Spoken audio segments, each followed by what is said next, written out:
rodas, e o vaso que ele fazia de barro quebrou-se na mão. Então tornou a fazer dele outro vaso, conforme o que pareceu bem aos seus olhos fazer. Então veio a palavra do Senhor, dizendo: porventura não poderei eu fazer de vós como fez este oleiro, ó casa de Israel? Eis que como barro na mão do oleiro, assim sou vós em minha mão, ó casa de Israel. No momento em que eu falar contra uma nação ou contra um reino, para arrancar, para derribar e para destruir, se a tal nação contra a qual falar se converter da sua maldade, então eu também me arrependerei do mal que pensava em fazer. E no momento em que falar de uma nação ou de um reino para edificar e para plantar, se fizer o mal diante dos meus olhos, não dando ouvido à minha voz, então me arrependerei do bem que tinha falado que iria fazer. Glória a Deus. Amém? Amém. Jeremias, um profeta que foi chamado bem novo, mas com uma grande responsabilidade. Você vai entender que Jeremias, no capítulo 1, ele vai querer colocar um obstáculo no seu ministério. Ele vai olhar para a situação que ocorria na cidade e ele vai dizer assim, vou conjecturar: Senhor, não me escolhe não, Senhor, porque eu sou apenas uma criança. Ô Senhor, assim como Moisés falou quando teve um encontro com o Senhor na sarça, né? Não, Senhor, eu não quero, não me chama não, porque eu sou pesado em falar, eu sou gago. E muitas das vezes nós colocamos uma pedra de tropeço no nosso ministério, dizendo: não, hoje não, não, hoje eu não estou bem, não porque eu não sei falar, não porque eu sou tímido. Mas a grande responsabilidade que Deus coloca na minha e nas tuas mãos, nos coloca num objetivo maior do que isso tudo. O texto vai dizer que Jeremias estava deitado, e Deus vai dizer: Jeremias, levanta-te e vai na casa do oleiro. Você vai entender que Deus, ele manda Jeremias ir na casa do oleiro. Por quê? Porque era lá que Jeremias ia ouvir as palavras que o Senhor tinha para falar com ele. O texto diz que Jeremias vai, levanta, e ele vai na casa do oleiro. E quando ele chega lá, ele começa a observar algo. Ele começa a observar o vaso, aleluia, na mão do oleiro, ou seja, o oleiro trabalhando com o vaso. Mas o que chama a atenção é que Jeremias começa a observar por muito tempo. Ele começa a observar o processo. E tem muita gente hoje em dia que ela quer o eclesiástico, ela quer o ministério, ela quer uma responsabilidade, mas ela não tem compromisso.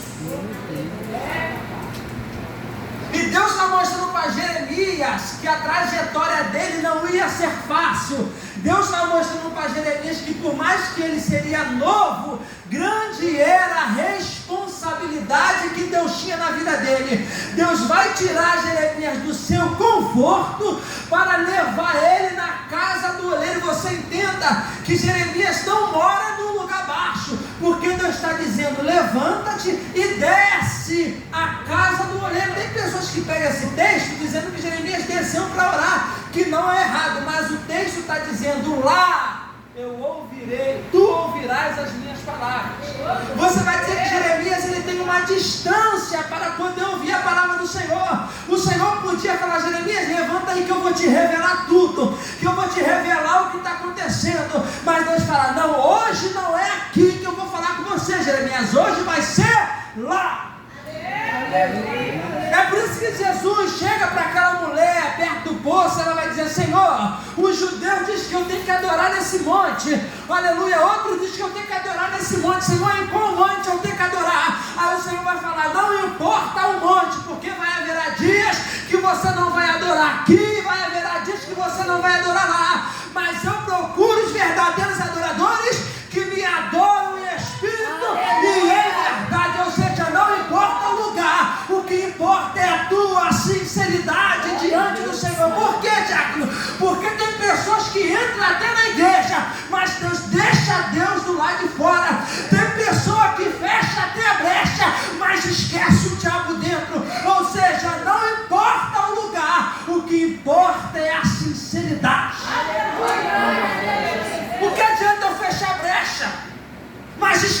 o diabo dentro.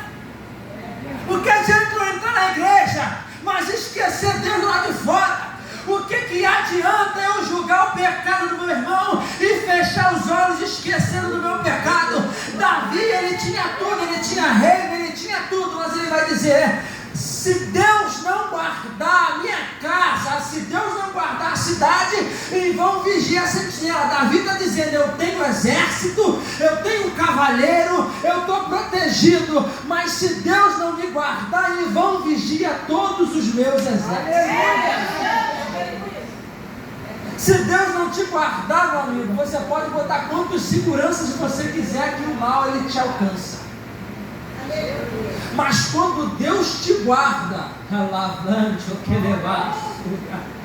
quando Deus te guarda, quando você é sincero, Davi no Salmo 51 ele vai dizer: tem misericórdia de mim, Senhor, porque eu sou pecador. Aí ele vai dizer: por quê? Porque em pecado me concebeu minha mãe. Você vai entender que Davi ele vem debaixo de uma maldição, porque o seu pai trai a sua esposa e se relaciona com outra mulher, e essa mulher tem Davi em pecado. Mas você vai entender que a maldição não alcança Davi, porque maior do que a maldição era o propósito que Deus tinha na vida dele. Ou seja, outrora eu me prostituía, outrora eu usava droga, outrora eu fazia coisas erradas, mas a graça do Senhor, ela me alcançou, assim como a graça do Senhor ela te alcançou. Ou seja, Deus apaga o teu passado para você viver o sobrenatural dele.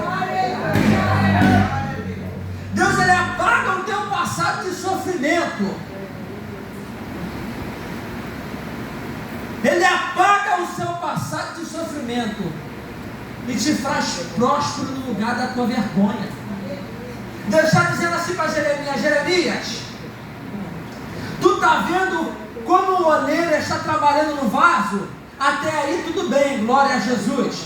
Mas o texto vai dizer que quando parecia estar tudo bem, entende isso aqui? Quando parecia estar tudo bem, o vaso se quebrou.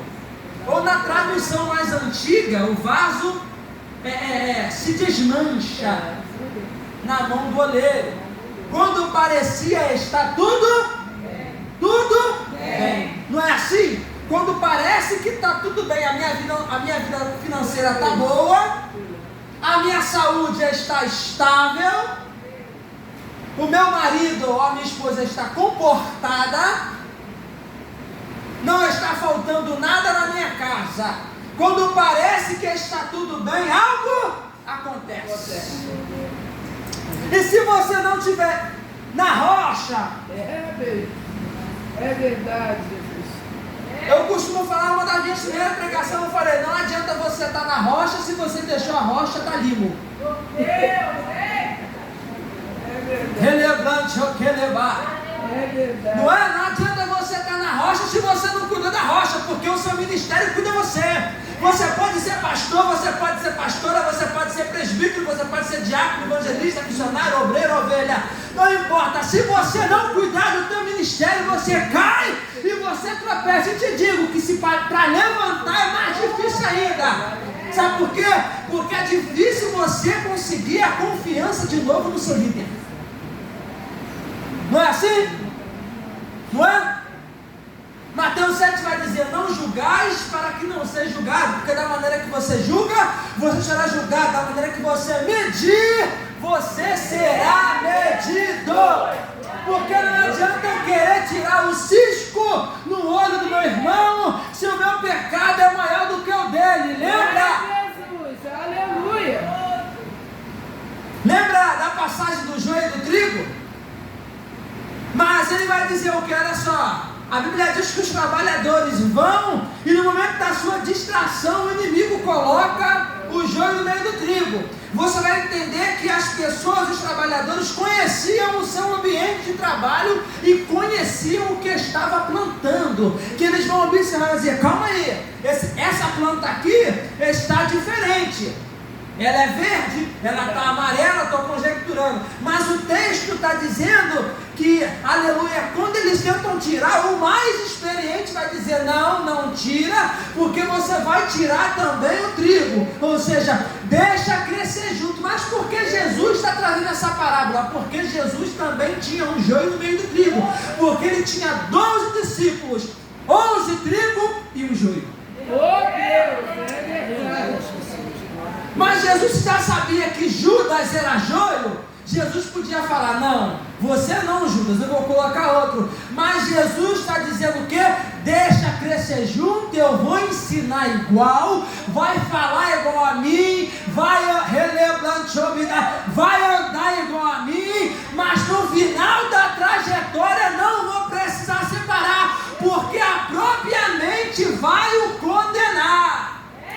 Agora você imagina Judas julgando Pedro, porque o texto está dizendo que Jesus fala assim, Pedro, tu me amas? E Pedro vai dizer o que? Sim, Senhor, eu te amo. Pedro, tu me amas, Senhor, eu amo. Pedro, tu me amas, Senhor, eu amo. Mas Jesus vai dizer assim, Pedro, mas eu vos digo na verdade, que antes que o galo cante ou antes que a trombeta cante, 3 vezes tu me negarás. Agora eu conjecturo o discípulo ouvindo Jesus falar com Pedro. E no meio dele estava Judas. Conjectura comigo, Judas falando, você viu, Bartolomeu? O mestre falou que Pedro vai negar. Você viu, Tomé? O mestre falou que Pedro vai negar. Você viu, André? O mestre falou que Pedro vai negar. O texto diz que uma mulher chega para Pedro e diz assim, ué, você não está com ele? Pedro diz, não estou. Ué, mas você anda com ele? Pedro diz, eu não ando não. Mas você conhece ele ou você tem o cheiro dele? Não, eu não conheço não. Aí Deus permite que o soldado troque a trombeta ou o galo cante. E Pedro vai, epa, o mestre falou e se cumpriu, porque tudo aquilo que Deus te promete, Ele cumpre, seja mal ou seja ruim. Se Deus falou que fecha a sepultura, Ele fecha a sepultura. Se Deus falou que Ele está te curando, Ele está te curando. Se Deus falou que é para você lançar rede, lança rede. O que Deus mandar você fazer, você faz, porque Ele não é para que minta, e nem filho do homem para que se arrependa. Aleluia. Glória a Deus. Pedro negou, mas ele vai se levantar de novo, ele vai voltar. A mente de Pedro adverte ele, e ele vai dizer, caramba, o mestre falou e eu não vigiei, sendo que Deus já tinha avisado a Pedro, porque a Bíblia diz que Jesus fala assim, Pedro, olha, você vigia, por quê? Porque o inimigo pediu meu pai para te cirandar, e eu roguei por ti. Pedro estava junto, orava junto, falava junto, mas não vigiava. Não vigiou. Pedro volta para a pescaria, enquanto o discípulo está fazendo a obra. Mas quando Jesus, ao 3º dia, revive, o texto diz que Jesus vai até a Pedro, mas só que Jesus não procurou, não precisou procurar Pedro, porque ele já sabia onde Pedro estava. Aonde? Aonde tudo começou. Aleluia. Aonde tudo começou. Voltando para a palavra, quando Deus chamou Jeremias, Deus não mentiu. Deus falou, olha só, eu gostei da sua sinceridade, você está dizendo que você é uma criança, mas quem vai falar não é você, quem vai falar sou eu. É Deus dizendo, não importa se é pastor, não importa se é pastora, não importa se é criança, não importa se é homem. Ah, mas não levantou, pastora. Não importa, quando você pega a Bíblia, pastora, e você abre a Bíblia, não é mais você falando, não é mais você relevar, não é mais você falando, quem está falando é... Quem está falando é Deus. Jeremias, assim como o vaso se quebrou na mão do olheiro, você também vai se quebrar. Você vai ter que falar, assim só voz em minha mão. Deus está dizendo, Jeremias, assim como o vaso se quebrou na mão do olheiro, você também pode se quebrar, e toda a cidade vai se quebrar. Mas eu tenho uma palavra de ânimo. Se a cidade se arrepender dos seus maus caminhos, eu me arrependerei do mal que eu tenho a fazer. Mas se a cidade, aleluia, obedecer os meus caminhos, Deus e fazer a minha vontade, o mal que eu iria fazer, eu não vou fazer, eu vou fazer o bem. Jeremias passa pelo processo de Jeremias capítulo 1, passa pelo processo de Jeremias capítulo 18 e chega no Jeremias capítulo 33.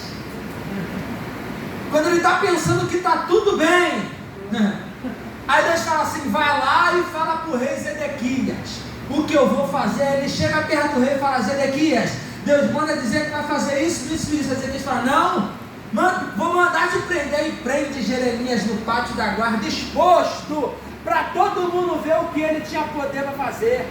Mas Jeremias está exposto, preso, não sei se estava no frio, não sei se estava no calor, que a Bíblia não diz, mas o texto diz que estava preso. Enquanto Jeremias estava calado, nada estava acontecendo. Deus de misericórdia vai chegar até Jeremias. Olha, interessante que ninguém vê Deus chegando, mas Jeremias ouve a voz de Deus, e Deus está dizendo, Jeremias, você está muito calado, clama a mim, que te responder-te-ei, e te anunciar-te-ei coisas grandes e firmes que tu não sabes.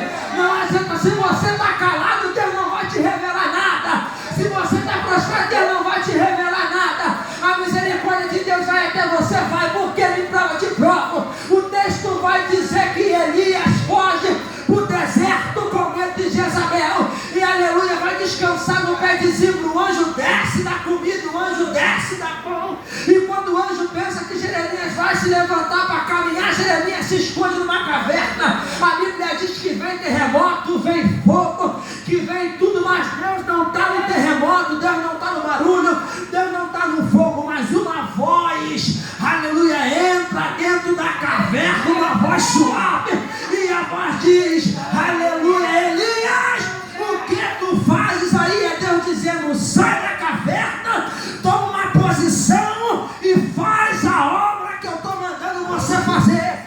Se é para ir no hospital, você vai. Se é para orar quem está na rua, você ora. Se é para pregar a palavra dentro da igreja, você prega. Para de dizer que você é tímido. Se Deus mandou você louvar, você louva. Mas eu louvo errado, louva. Você não está louvando para o homem, você está louvando para Deus. O importante é fazer. O importante é fazer. Ah, mas eu sou tímido nada no mundo. Você não era tímido, bobo. Eu não sei falar no mundo. Ah, não posso ficar até tarde no culto. No mundo ficava. Tem muitas pessoas que colocam um obstáculo na sua própria frente. Verdade, Jesus. Colocando um obstáculo no seu próprio ministério, dizendo que não pode. Tu pode sim, você que não quer fazer. Meu Deus. Oh, glória. Eu que não quero fazer. Porque a palavra primeiro corta para mim. A palavra não me salva que estou pregando. A palavra salva você que está ouvindo. Para de eu botar obstáculo. Meu marido não faz, meu filho não faz. A salvação é individual. O texto está dizendo assim: se tiver dois no quarto, um vai e outro fica. Se tiver dois no campo, um vai e outro fica. Se tiver dois na rua, um vai e outro fica. Deus está dizendo: busca primeiro por você, se fortalece, para depois você buscar pelo Senhor. Aleluia. Primeiro eu tenho que me fortalecer, para depois buscar pela minha família. Aí daqui a pouco está fraquinho, não está. Por quê? O mundo espiritual sufocou para terminar. Lembra de Jó? Enquanto Jó estava orando por ele, nada acontecia. Mas o texto diz que Jó sacrificou pelos filhos. E quando Jó começou a orar pela família, o texto diz que Satanás se incomodou de tal forma que fala assim: não, enquanto ele estava buscando por ele, estava bem, porque o inimigo é assim. Ele prefere te levar, te matar, sabendo que você vai ser salvo, do que deixar você na terra para você ganhar alma. É verdade. Meu Deus. É verdade. Não é assim? É. Pode reparar, a maioria de manifestação aí, o que o inimigo fala para quem está expulsando ele? Eu vou te matar. Ele pode até matar. Eu vejo o pastor dizendo: não vai me matar nada, eu estou com Deus. Ué, mas Estevão também estava, morreu apedrejado. Paulo também estava, morreu com a cabeça decepada. Isaías também estava, morreu cerrado ao meio. Para com esse negócio. Chegou a hora, não tem essa. Eu estou com Deus, vai morrer sim, porque você é pecador e o salário do pecado é a morte. Mas no fim de tudo há uma recompensa. Guarda o que tem para que ninguém roube essa coroa. Ninguém está no inferno. Quem é ninguém? O diabo, porque ele não tem nada, ele não é ninguém. Aleluia. Mas toma posse dessa palavra. Se Deus te chamou, vai adiante, não tema, Deus é contigo. Porque quando Jeremias tentou questionar, Deus disse assim: olha, eu não menti para você, eu disse que eles iriam pelejar, mas eu também disse que eles não iriam prevalecer. O inimigo até se levanta, mas quando você está fortalecido em Efésios 6, ele se levanta, mas ele cai.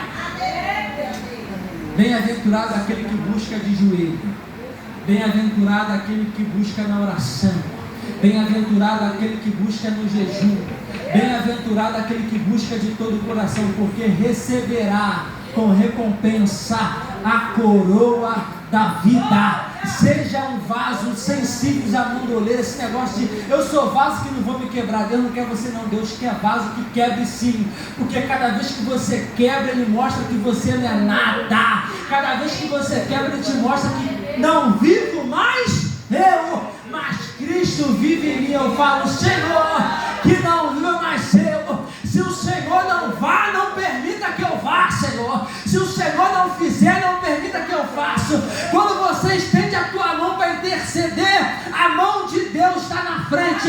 Não sou eu que faço, não é você quem faz é Deus. Por quê? Porque eu não posso pregar nada de mim mesmo.